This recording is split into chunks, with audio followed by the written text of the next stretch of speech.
Just gonna make note.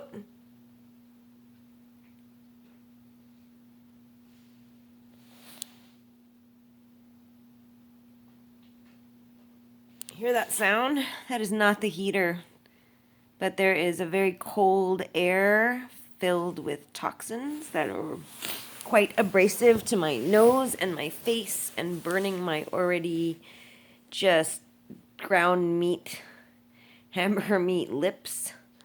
Um, yep, that's that sound.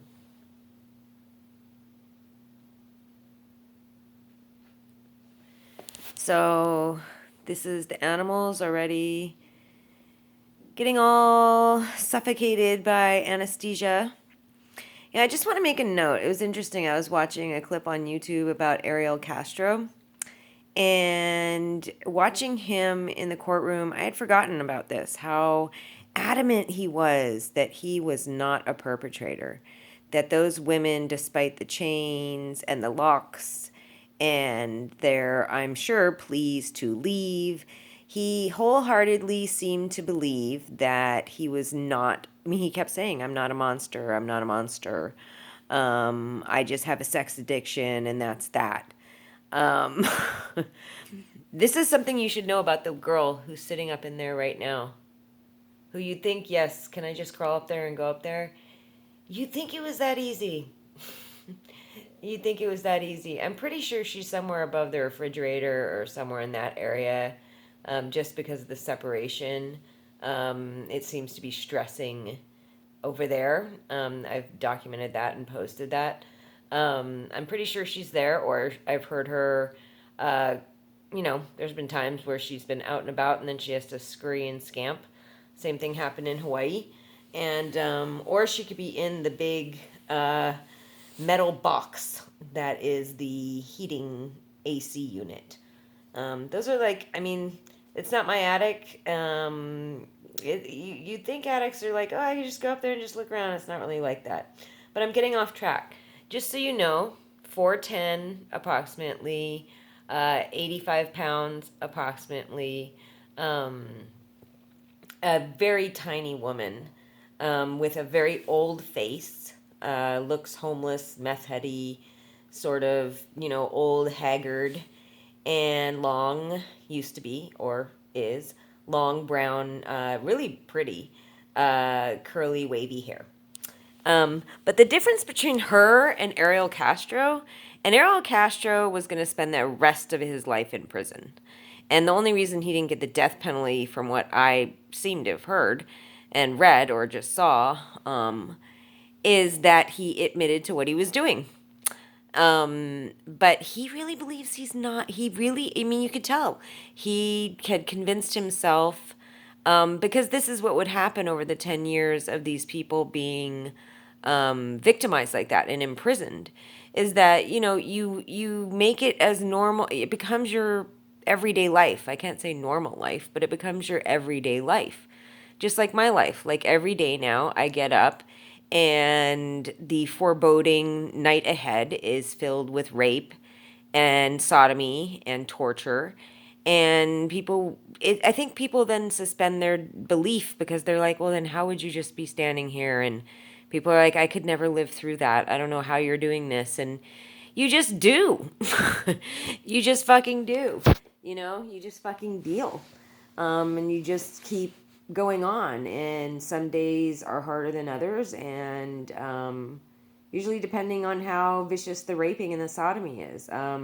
My bones are all bruised. They're tender to the touch, all around my vaginal area and my anus, my coccyx.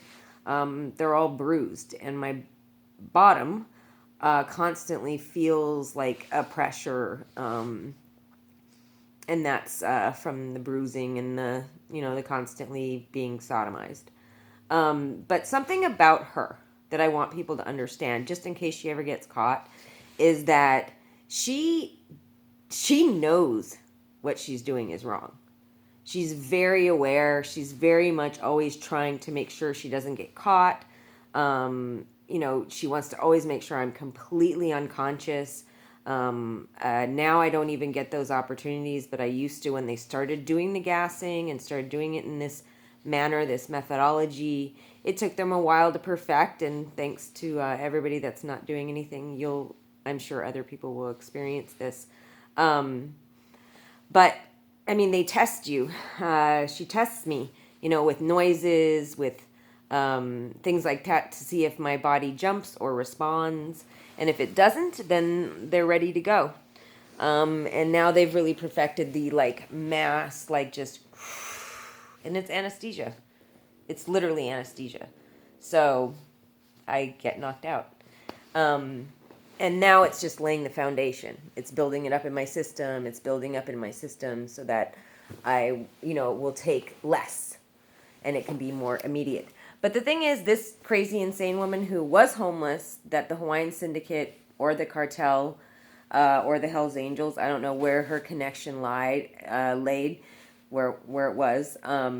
But she was a homeless person because that smell stayed on her for so long that she lived on the streets of Hawaii, which shouldn't be hard to figure out who she is or have people that knew her or saw her or stuff like that because she's just so small.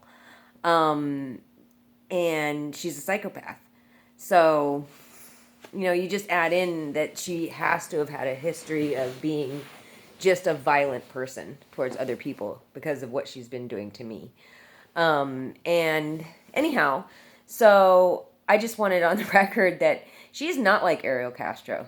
She doesn't think that this is like we became a family and that, she is very specific about the fact that she feels like my body is basically a toy for her, a doll that she can cut my eyelashes and torture the limbs and my fingers and my feet and my vagina and my uterus and sex traffic me to anybody.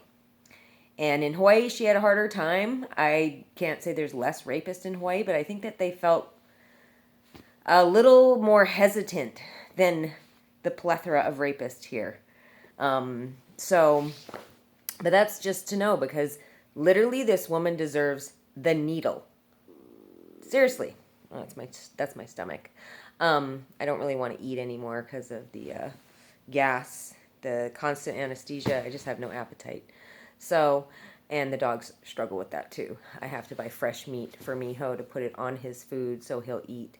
Vito loves to eat. Anyhow, that's just to let you know that this crazy woman who was a homeless woman in Hawaii that they literally plucked off the streets, who they probably had known through drugs, because her face looks like a meth face, that they plucked her off the streets and stuck her in my attic because she fit, because she's crazy, and she's willing to do whatever they want. And this is her life. This is her top. And she loves doing this. She finally has friends. She finally has people that like her. She has a purpose. She has a meaning. She's not some crazy, insane psychopath that lives on the street corner anymore. She's living in $1 million house, albeit part-time downstairs and most of the time in the attic. But she tries to shift that balance. But she is psychopathic. She enjoys the torturing. She wishes she could do more. I can tell. When you listen to the audio, she sighs all the time. She's tried to cut that out now because I've mentioned it. But she was always like, while I'm being raped and tortured, like it's not enough. So that's who she is. And that's who's literally upstairs right now trying to make me unconscious.